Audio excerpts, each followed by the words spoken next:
It's official. Seamus Casey was sent down to the AHL, and Daniil Misyul was called up in response. What do I think of the move, and what do I think of both players in their new circumstance? We have a lot to break down in today's episode of Locked On Devils. Buckle up, everybody.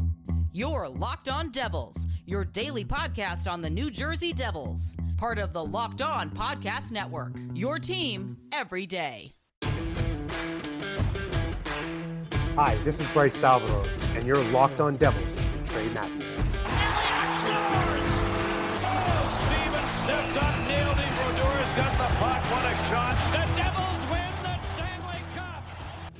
Alrighty now, what is up, New Jersey? Welcome back to the Locked On Devils podcast here at the Locked On Network. I'm your host, College Hockey Club play announcer, Devils Wire of Pucks Pitchforks, and also part-time credential media member, Trey Matthews. When this episode goes live, not only will the New Jersey Devils be playing later tonight against the Tampa Bay Lightning, but my Los Angeles Lakers open up their season against the Minnesota Timberwolves. We're already in the midst of hockey and football season. The World Series is right around the corner. We got the Dodgers and Yankees. I'm going to presume that a good number of you are Yankees fans, but I can't lie to you. I think Shohei Ohtani is one of the greatest baseball players to ever play, but digressing a little bit, we are in a great place right now when it comes to sports, but obviously this is a hockey-sanctioned podcast. What's on the agenda for today? Well, in the first segment, we'll talk about Seamus Casey and his demotion to the AHL. Then in the second segment, we'll talk about his replacement who was called up.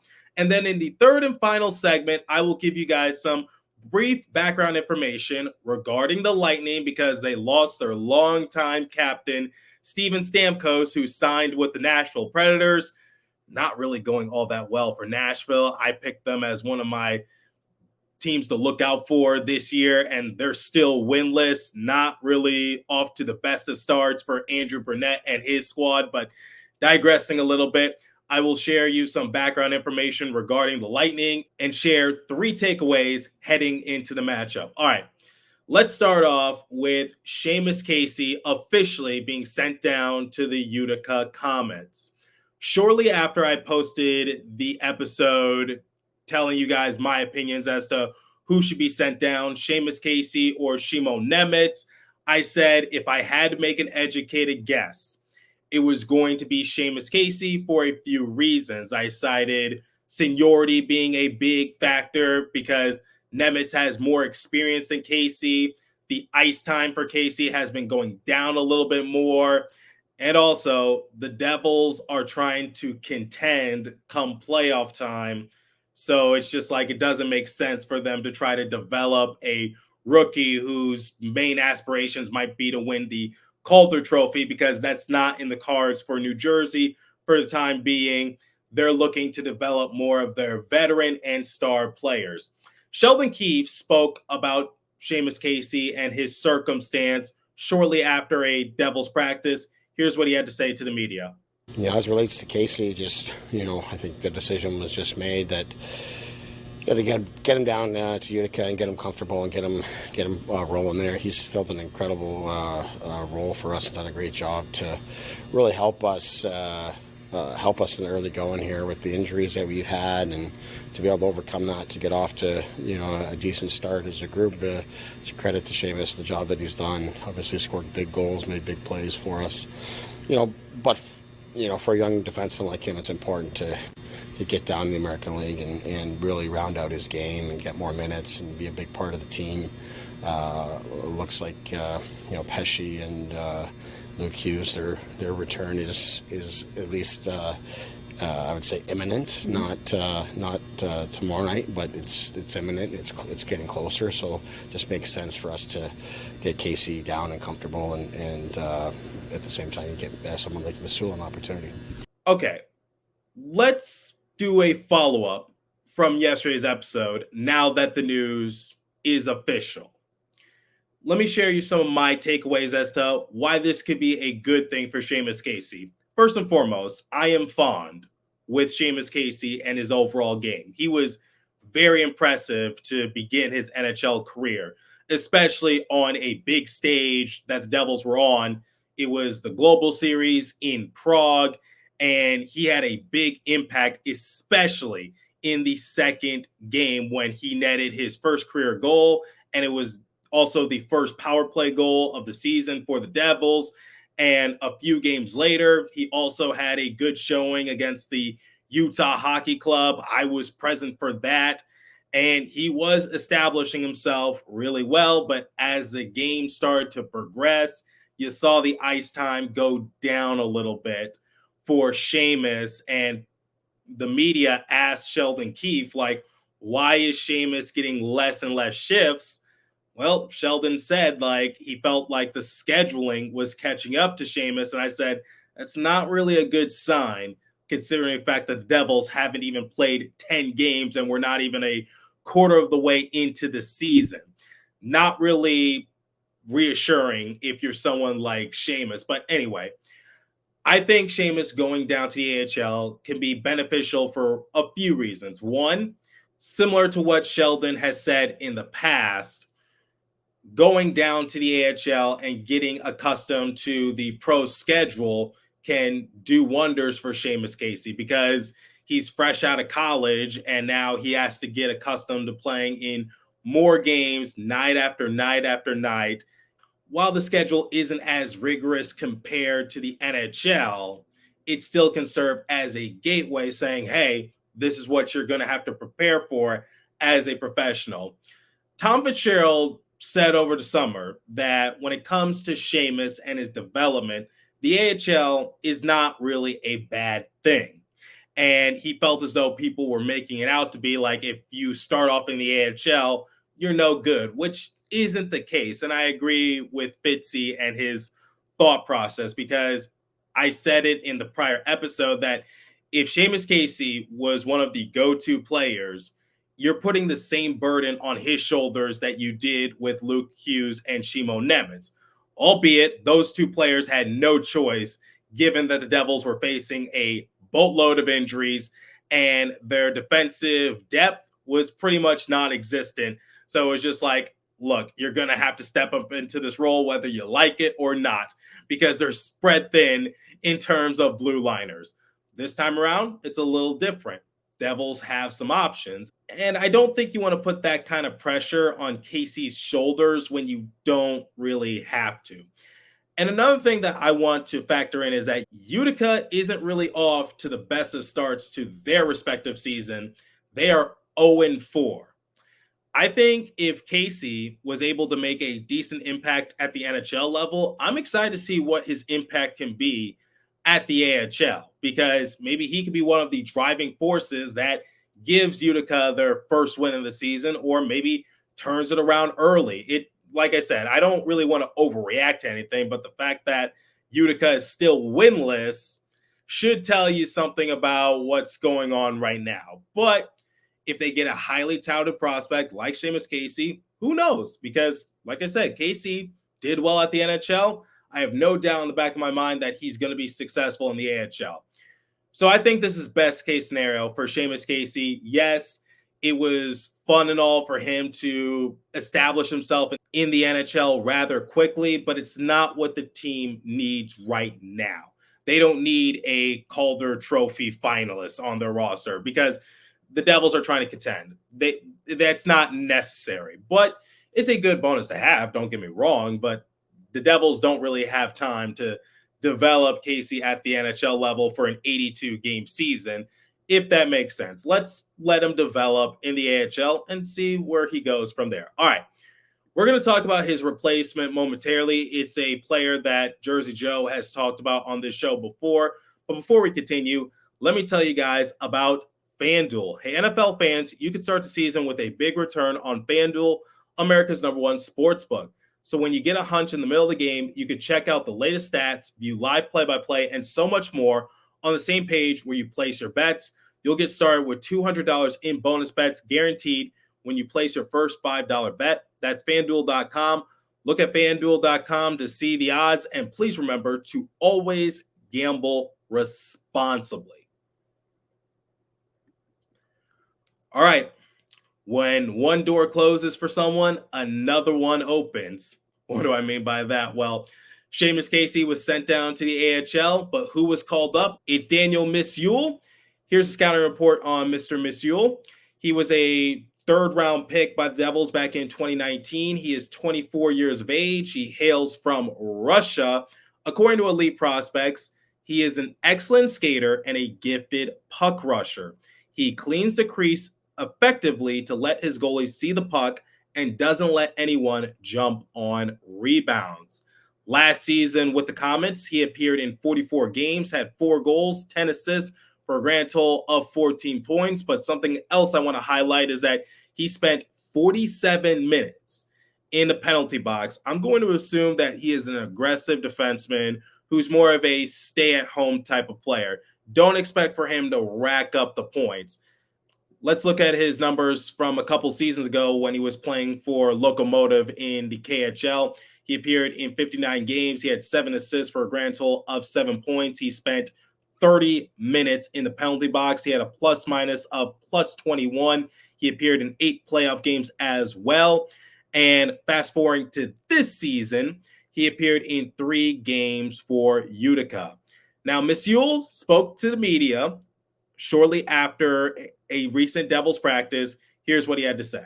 Assuming that yesterday you got the news that you were going to be called up, what was that sort of like, and who called you? Yeah, it's a good opportunity for me and a good chance. I'm excited, yeah. One of the things talking to Coach Daniil earlier this year was he said that he really felt in the last half of last year you really started to find your game more. Did you feel that way, that it took you some time to adjust? Say again, please. Okay, so in the last couple of games of last season, Coach Daniil said he really saw the best of who you are as a player. Did you feel that in your game? Did you see that? Yeah, I feel myself now much better like last year. I feel more comfortable with language and game. And my last season, first year in North America, and now I feel myself much better, yeah. When it comes to your game, what was the biggest things that you needed to feel comfortable?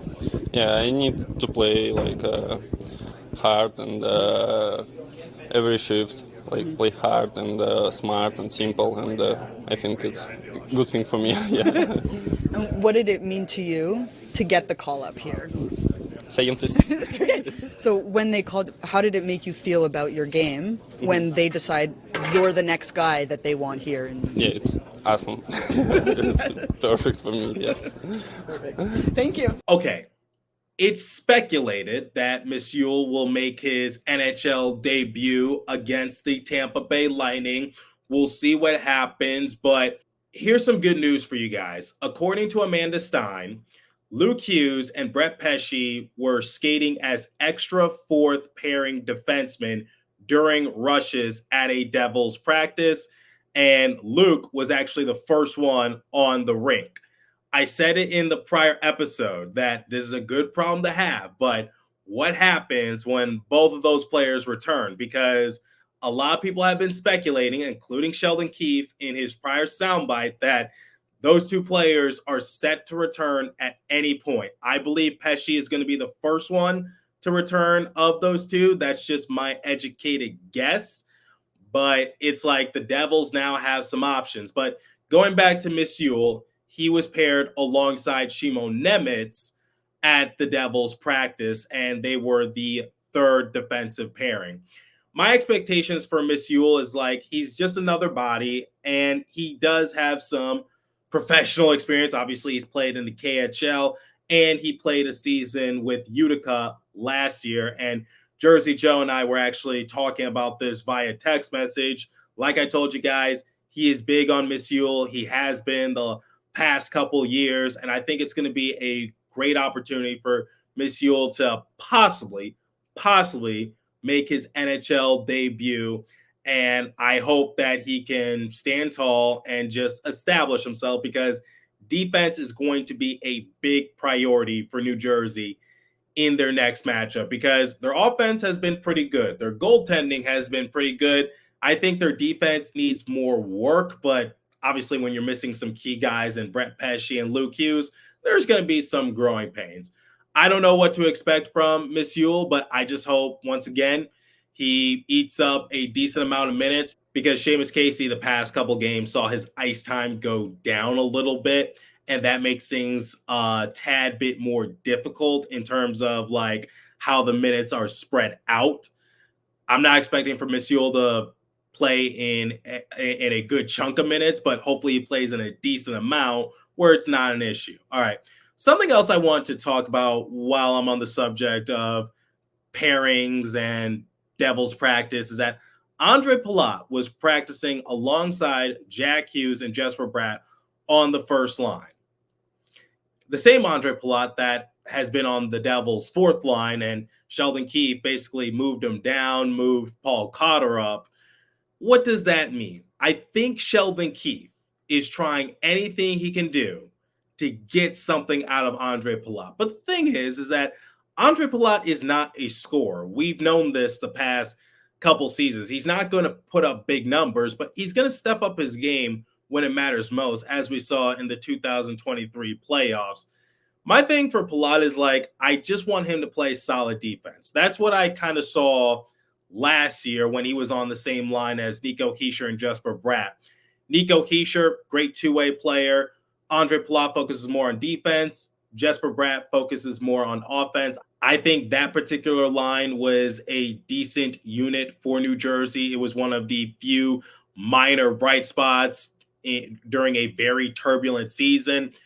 And like I told you guys, Andre Palat, I think he just needs to focus on his defense and just not be a liability out there, and he's going to be fine. He's not going to put up big numbers. He's not a scorer. I hate to break it to you, but that's just his game. We'll see what happens, but just wanted to talk about it a little bit. But my 2-cent opinion is like, it doesn't matter where you put him. It's not like he's going to outscore Jack or Jesper. That's just not going to happen. But he can add more defense to that said line. All right. We're going to talk about the Devils' upcoming game against Tampa Bay Lightning momentarily. But before we continue, let me tell you guys about Indeed. If you need to hire, you need Indeed. Indeed is your matching and hiring platform with over 350 million global monthly visitors, according to Indeed data, and a matching engine that helps you find quality candidates fast. Ditch the busy work, use Indeed for scheduling, screening, and messaging so you can connect with candidates faster. And Indeed doesn't help you hire faster. 93% of employers agree. Indeed delivers the highest quality matches compared to other job sites, according to a recent Indeed survey. I've actually used Indeed before to book myself some play-by-play gigs. I use it to this very day. And listeners of the show will get a $75 sponsored job credit to get your jobs more visibility at Indeed.com/lockedon. Just go to Indeed.com/lockedon right now and support my show by saying you heard about Indeed on this podcast. Indeed.com/lockedon. Terms and conditions apply. Need to hire? You need Indeed. All right. Here's a brief preview as to what you can expect from the Lightning, and I will share my takeaways going into this particular matchup based on what I saw the prior few games for New Jersey. The Lightning made significant changes to their roster in the offseason, parting ways with their 11-season captain, Steven Stamkos, while welcoming many newcomers, including 4-time 30-goal scorer Jake Gensel, 7-time 20-goal scorer Cam Atkinson, and returning veteran defenseman Ryan McDonough. Don't you just love a storybook ending? Nikita Kucherov set career highs in goals with 44, assists 100, and points 144 in the 2023-2024 season, en route to winning his second Art Ross Trophy to help the Lightning to their franchise record 7th straight playoff appearance, though they qualified as a wildcard team for the first time. Victor Hedman, now the longest-serving player on the roster and re-signed through the 2028-2029 season, is likely to set the franchise records for career games played and assists in the 2024-2025 season. Keep an eye out for that. And Andrei Vasilevsky is on track to become the fastest goaltender in NHL history to 300 career wins. This is going to be the back end of a back-to-back for the Lightning. Worth mentioning that Vasilevsky was pulled from the game after surrendering 4 goals on 14 shots from the Maple Leafs. More likely than not, that's going to change the strategy for the Lightning. Keep an eye out for that. All right. Before we get out of here, 3 takeaways going into this matchup. Number 1, I've been rather impressed with the Devils scoring. Even if they get off to a slow start in the first period, they find ways to find the back of the net. I'm never concerned with this team getting shut out. I know we're not even 10 games into the season, but I love how the scoring can come up and down the lineup. And just wait until Jack Hughes starts to get it going a little bit more. I was really impressed with Nico Hischier racking up 3 points in the previous game against Capitals, putting the team on his back. Meyer also walked away with a point. Bratt walked away with a point. Stefan Nason, Paul Cotter, Eric Haula, they've been very impressive when it comes to racking up points early on this season. And even if the points do stop for those respective players, they're not one-dimensional. They can do so many other things to help the team win. But my main takeaway is that keep the scoring coming. I've been rather impressed that the Devils can get back into a matchup or find some sort of energy with their scoring. But similar to what I just said, second takeaway, please get off to better starts. Gone is the meme, more likely than not, of the Devils trailing early. You know, the 1-0 them meme where the Devils sacrificed the first goal of the game more times than not last season. I haven't really done the math, but given how this season has gone, I think the Devils have scored the first goal of the game more times than not.